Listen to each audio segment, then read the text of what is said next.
Arizona is what I call my second home.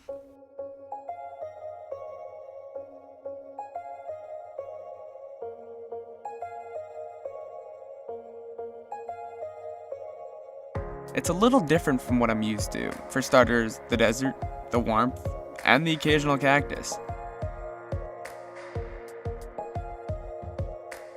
For the past 5 years, it's been the place where I've escaped to, with both family and friends.